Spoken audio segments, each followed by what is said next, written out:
The reality is that this dunya is supposed to be your servant and it's not supposed to be your master.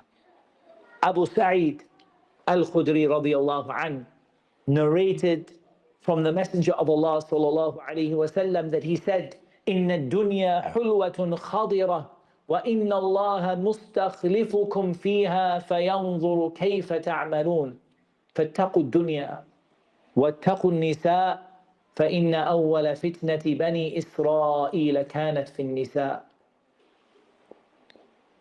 This world is sweet and green.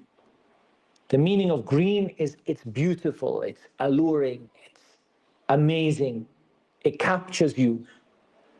And Allah has placed you in this world and He's going to see how you will behave. He's going to judge you, what you do in this world. So protect yourself from this world. You don't allow yourself to be captured by it. And protect yourself from the problems that come with the opposite gender. And nisa,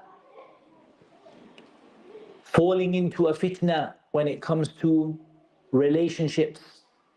For indeed, the first trial that Bani Israel were tried with was they were tried with the fitna of women. This hadith is amazing.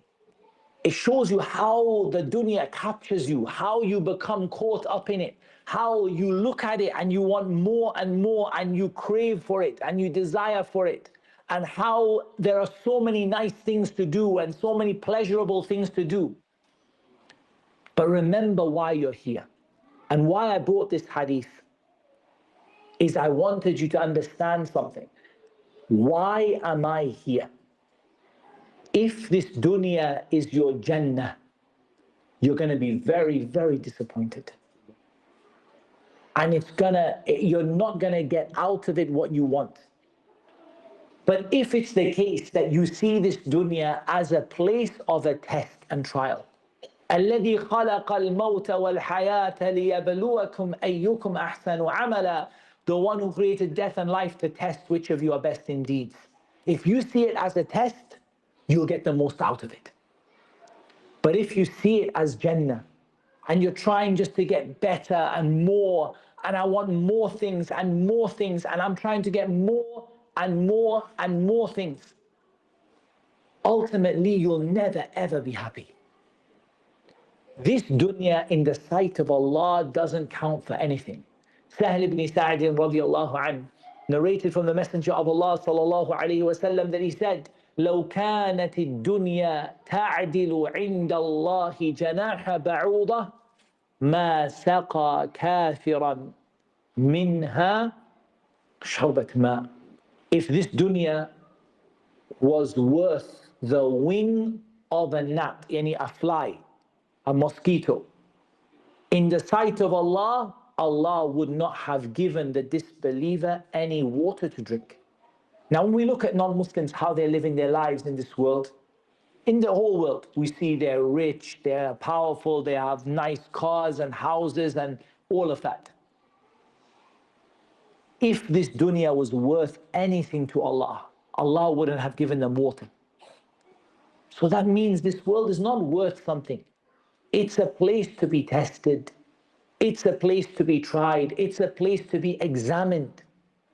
And if you see that it's a place to be tested and a place to be tried and a place to be examined, you will get the best out of it. Because you're not seeing it as your home. You don't see it as this is where I'm going to live forever. I want the most beautiful house and beautiful car and amazing life and so much money because I'm living here forever, right? But if you see that I'm only here for a little while, I'm just here to pass my exam. What would you think if someone goes into an exam hall? You know the exam room, the exam hall? قاعة الاختبارات. And he goes into the exam room and he brings with him a bag. He puts a plant on his desk. Then he puts a nice, candle, some perfume, and then he starts putting his furniture here. He puts a place for his clothes, and he puts a place for his shoes, and he organized himself beautifully. You will say to him, you're only there for 2 hours to finish your exam. What are you doing here making this place like your house? This dunya, you're only here for a very, very short amount of time. The average age of the ummah is between 60 years and 70 years. That's the average age the Prophet ﷺ gave for the average age of the ummah, between 60 years until 70 years.